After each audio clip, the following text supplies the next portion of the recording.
The first rule of the Aurelian Citadel was simple: humans did not touch royalty. I knew the rule. Every human assigned to the Citadel knew it. We were guests, technicians, translators, necessary, tolerated, but always watched. The Aurelian Empire ruled 6 star systems, and humans were a minor species recently absorbed into their vast dominion. We were fragile by their standards, short-lived, emotionally transparent. And yet, on the day Princess Caliph slapped my hand away, I broke that rule without thinking. The grand hall shimmered with floating glyphs and crystal banners, each representing a conquered world. I stood among diplomats and military envoys, adjusting the neural translator at my wrist. My task was simple: ensure the auric resonance array remained stable during the ceremony. If it failed, the entire hall could collapse into harmonic chaos. Princess Caliph stood at the center dais, tall, luminous, her silver-blue skin etched with faint bioluminescent veins. Her eyes were sharp, calculating, and ancient despite her youth. To the Aurelians, she was the embodiment of destiny. To me, she was dangerously close to the unstable core. I stepped forward instinctively. The resonance spike surged higher than predicted. "Your Highness," I said, reaching out. The array. My fingers barely brushed the air near her sleeve. Crack. Pain exploded across my hand as she struck it away with shocking force. The hall fell silent. Every eye turned toward me. "How dare you touch me, human?" Caliph said, her voice echoing through the chamber, layered with harmonic authority. "Do you forget your place so easily?" I dropped to one knee immediately, heart pounding. "I apologize, Princess." The array was destabilizing. I acted without thinking. Her gaze bored into me. For a moment, I thought she might order my removal, or worse, my execution. Instead, she turned away. "Control yourselves," she said to the hall. "The human is dismissed." Dismissed. Not punished. As guards escorted me out, I felt something unsettling linger in the air. Not anger, but curiosity. And somewhere deep inside, I knew that moment wasn't finished with me yet. Middle. The question she couldn't forget. In the days that followed, my access level was quietly reduced. I was reassigned to peripheral maintenance, safe, distant, forgettable. That was how humans survived in the Empire. By being invisible.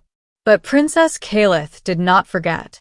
On the 3rd night cycle, a summons arrived at my quarters, and signed, sealed with royal encryption.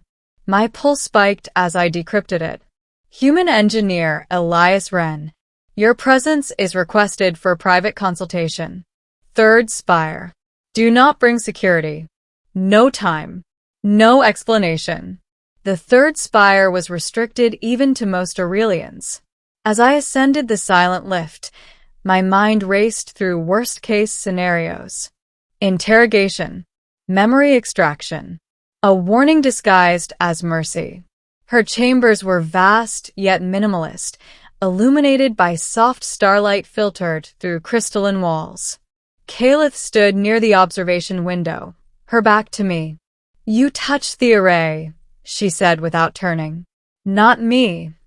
"Yes, Your Highness." "You knew it would destabilize." "Yes." "And yet you reached out anyway." I hesitated.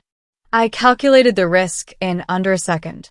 If the array collapsed, the casualties would have been unacceptable. She turned slowly, studying me. "You chose potential death over certainty of obedience." "I chose responsibility," I said quietly.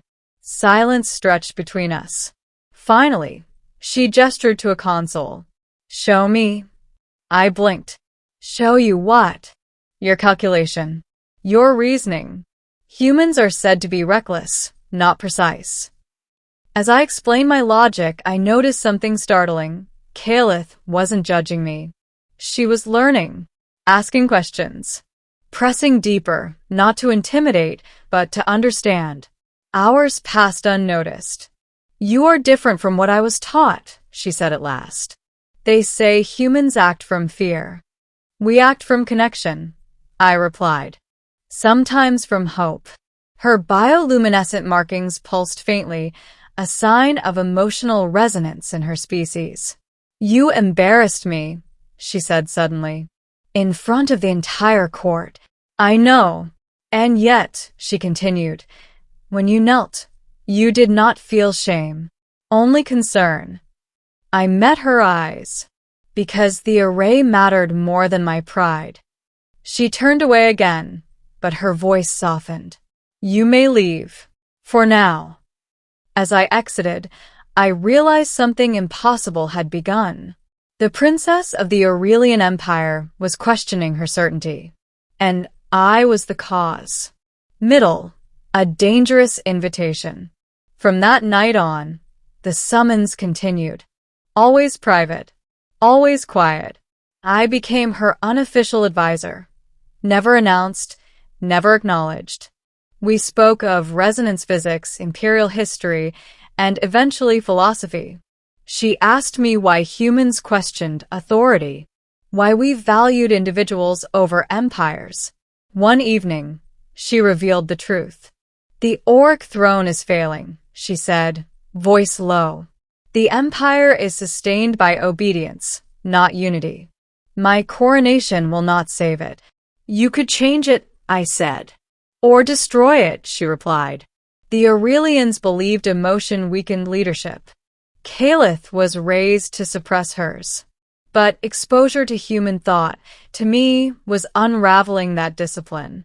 Then came the night, everything shifted. I stood to leave after another long discussion when she spoke again. "Elias, stay." I froze. "Your Highness." She faced me fully now, eyes luminous. "I struck your hand away because I was afraid." "Afraid of what?" "Of feeling seen." Her admission sent a shock through me stronger than any slap. Royal protocol screamed in my mind, but something deeper answered.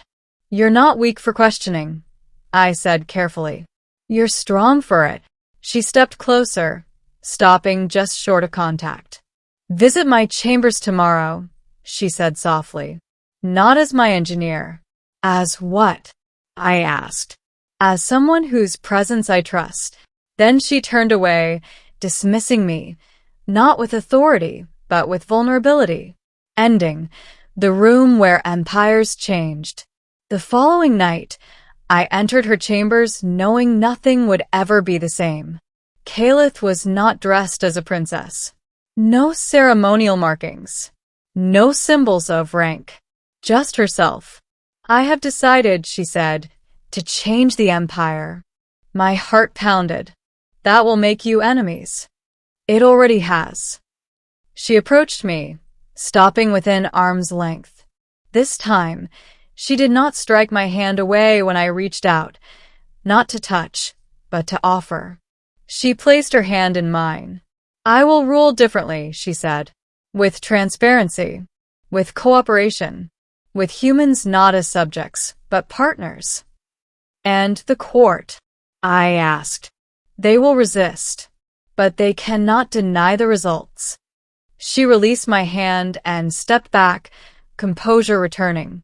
"Tomorrow, you will be reassigned as my official liaison." I stared at her. "That role doesn't exist." "It does now." As I turned to leave, she added one last thing. "The slap was instinct," she said quietly. "The invitation was choice." I paused, understanding fully. Empires were not changed by force alone. Sometimes they changed because a hand once rejected was finally accepted. And in that quiet room, beneath alien stars, the future of two species was rewritten, not by conquest, but by connection.